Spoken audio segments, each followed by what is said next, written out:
Rally या सत्कार इनका बहुत कम है। आज का दिन जो है वो बाबा साहब के जो विचार है उसको अपने दिल के अंदर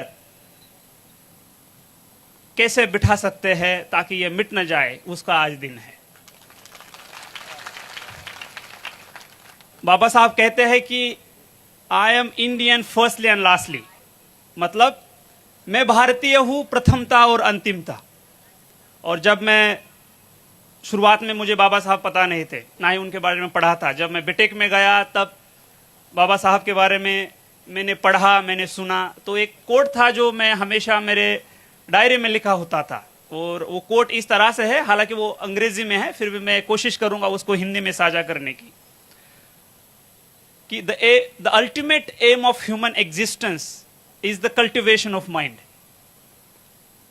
मनुष्य अस्तित्व का अगर कोई अंतिम ध्येय है तो वो मानवीय मन का विकास है।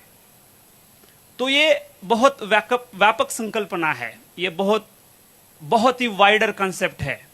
इसमें समानता के लिए संघर्ष करना, समानता का लड़ा, महिलाओं के लिए अधिकार देना, वर्कर्स के लिए अधिकार देना, साइंटिफिक आउटलुक, जिसे एक मॉडर्न आउटलुक बोलते हैं, विज्ञानवादी सोच, वो है। जाति जाति में भेदभाव न करना, वो है। तो ये कोड जो था वो मुझे, उसने बहुत प्रभावित किया। सभी को पता है कि अगर धरातल पे समानता के लिए सबसे बड़ा संघर्ष अगर पूरे दुनिया में किसी ने किया होगा तो वो बाबा साहब ने किया है। महिलाओं के लिए, महिलाओं की समानता के लिए, उनके रिस्पेक्ट के लिए, डिग्निटी के लिए, उनके राइट्स के लिए, उनके एम्पावरमेंट के लिए धरातल पे अभी तक सबसे बड़ा संघर्ष किसी ने किया होगा तो वो बाबा साहब ने किया है। कुछ चीजें हैं जो आज के दिन उनके विचार जरूर लेने हैं, बट आज का ही वो दिन है जहां हमें रिफ्लेक्शन भी करना है। जो समाज बाबा साहब चाहते थे, जहां जाति जाति में भेदभाव ना हो, क्या उसको हम हासिल कर चुके हैं? उस पे सोचना जरूर बहुत जरूरी है। बहुत सारे लोग यहां होंगे जिनको मैं कहूंगा जरूर संविधान पढ़िए, बट उनके पास ना उतना टाइम होगा। बट मैं जरूर कहूंगा कि अगर आपको किस परिस्थिति में संविधान बनाया गया, किस तरह से संविधान बनाया गया, किस तरह की चीजें संविधान में है जिससे ये समाज जो है, ये दुनिया की एक बहुत ही वाइब्रेंट डेमोक्रेसी है, उसको पढ़ना, उसको समझना बहुत जरूरी है। अगर आपके पास टाइम नहीं तो आप जरूर अपने संविधान की जो प्रस्तावना है उसको पढ़िए, जो फंडामेंटल राइट्स है, मूलभूत अधिकार है, उनको पढ़िए, directive principle of state policy है, उनको पढ़िए। आपको समझ में आएगा कि कितने मूलभूत अधिकार इस संविधान में बाबा साहब ने दिए हैं। जैसे राइट टू इक्वालिटी, समानता का अधिकार, जिसमें आर्टिकल 15 कहता है कि prohibition of discrimination on the basis of religion, race, caste, sex, place of birth. मतलब आप किसी के साथ भी किसी चीज को लेकर भेदभाव नहीं कर सकते। राइट टू इक्वालिटी के बाद होता है right to freedom of speech and expression, assembly, association, movement, residence, profession. मतलब आपको अधिकार दिया है, आपको बोलने का अधिकार दिया है, बोलने की आजादी दी है, आपको ऑर्गेनाइजेशन, एसोसिएशन फ्रेम करने की आजादी दी है।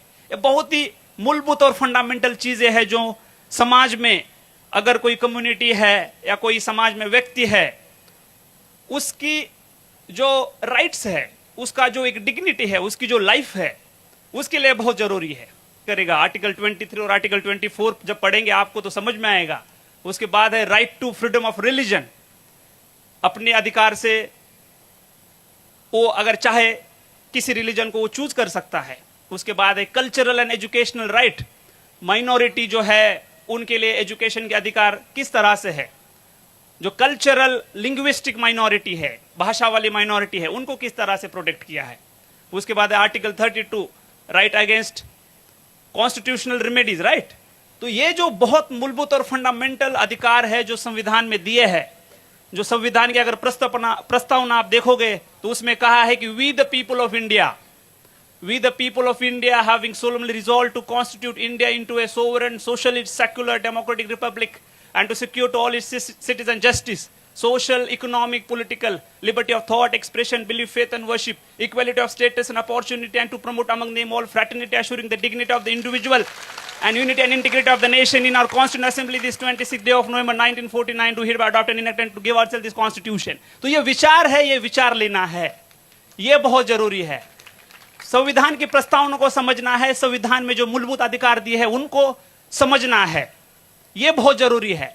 आज के दिन बाबा साहब को अपने दिमाग में लेना है, दिल में लेना है, ये बात आप भली भांति समझिए, ये बहुत जरूरी है आने वाले समाज के लिए। बाबा साहब ने कहा एजुकेट, तो देखना है कि अपने समाज में कितने लोग हैं, गरीब है, किसी भी वो जाति या कम्युनिटी के हो सकते हैं, क्या एजुकेशन के बारे में क्या कदम उठाए जा रहे हैं, क्वालिटी एजुकेशन देने के लिए समाज किस तरह से साथ आता है, लोगों तक क्वालिटी एजुकेशन आप किस तरह से पहुंच सकते हैं।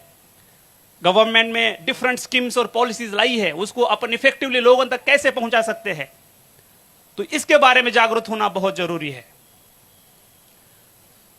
जहां भी बात आती है बाबा साहब की, तो ये खेदजनक बात है कि अभी भी बाबा साहब को दलितों में रखा जाता है, बल्कि पता है कि बाबा साहब ने जितना काम दलितों के लिए किया है उससे कई गुना काम महिलाओं के लिए है, वर्कर्स के लिए किया है।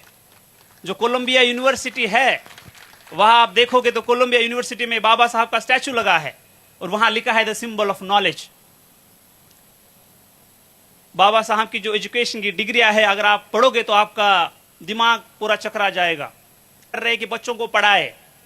आज इस सांचौर में आप देखोगे तो आप हमारे सामने एक नशा का बहुत बड़ा चैलेंज है, बहुत ही बड़ा चैलेंज है, जिसको हम सबको मिलकर खत्म करना है। हमारे जो युवा है, इन युवाओं को बताना है आपको कि ये जो चीज है ये उनके लिए कितनी घातक है। वो अपने खुद का सेल्फ कंट्रोल लूज कर देते हैं, उनके चलते उनकी फैमिली परेशानी में रहती है, घर में आर्थिक संकट आता है, वही फिर नशा करने के बाद समाज में जाके क्राइम करता है, अशांति होती है, भय होता है। तो इन चीजों को रोकना होगा। जो हमारे लोग इसमें ऑलरेडी है उनको उससे खींचना होगा। रिहैबिलिटेशन सेंटर जालोर में आया है, बहुत सारा काउंसलिंग अवेलेबल है, नए तरीके से एनजीओ काम कर रहे हैं, बस आपको उनके हेल्प मांगनी है। जो लोग इसमें जाने की संभावना है, जो 12th है, डिग्री है, उनको रोकना है, उनको पहले जागरूक करना है, उनको अवेयर करना है।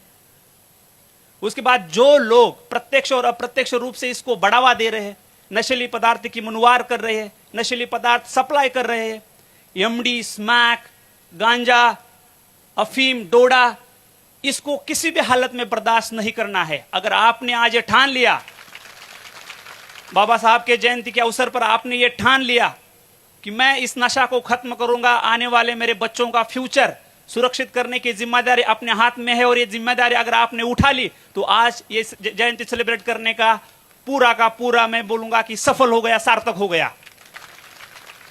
यहां आके घोषणा देके या सत्कार करके वापस बिल्कुल नहीं जाना है। यहां आने के बाद बाबा साहब के विचार जो है वो दिल में लेना है, दिमाग में लेना है। हमारे सामने क्या चैलेंजेस है उसको देखना है, उसको सुनना है, समझना है, और फिर उस चैलेंजेस को हम कैसे पार कर सकते हैं। इसलिए गवर्नमेंट के साथ, समाज के लोगों के साथ, सिविल सोसाइटी के साथ मिलकर उसके खिलाफ लड़ा देना है। मैं जब तक यहां हूं तब तक पुलिस प्रशासन का पूरा सहयोग रहेगा। हर कोई चीज जो समाज में संकट पैदा कर रही है उसके खिलाफ लड़ने के लिए पुलिस यहां की सक्षम है। तो मैं आपका ज्यादा टाइम नहीं लेता हूं, बाकी मान्यवर है उनको भी आपसे बात करनी है, बट आज के दिन जो बाबा साहब की जयंती है उस अवसर पे मैं आप सबको कहूंगा कि बाबा साहब सबके है, किसी पर्टिकुलर जाति के या पर्टिकुलर कम्युनिटी के नहीं है। बाबा साहब पूरे देश के है, पूरे समाज के है। देश का कोई ऐसा घटक नहीं है जिसके आज भी हम देख रहे हैं कि समाज में भेदभाव दिखता है, तो उसको हम कैसे खत्म करेंगे। तो बाबा साहब के विचार से हम उसको खत्म कर सकते हैं, संविधान से हम उसको खत्म कर सकते हैं। तो संविधान जो बाबा साहब ने हमें मूल्यवान जो दिया है उसको आप पढ़िए, उसको समझिए, उसकी वैल्यू से आपको पता चलेगा कितना बड़ा कंट्रीब्यूशन हम सब के लिए बाबा साहब ने दिया है। तो मैं अंतिमता यही कहूंगा कि यहां जितने लोग हैं जो आए हैं उनके लिए बहुत सारी ढेर शुभकामनाएं।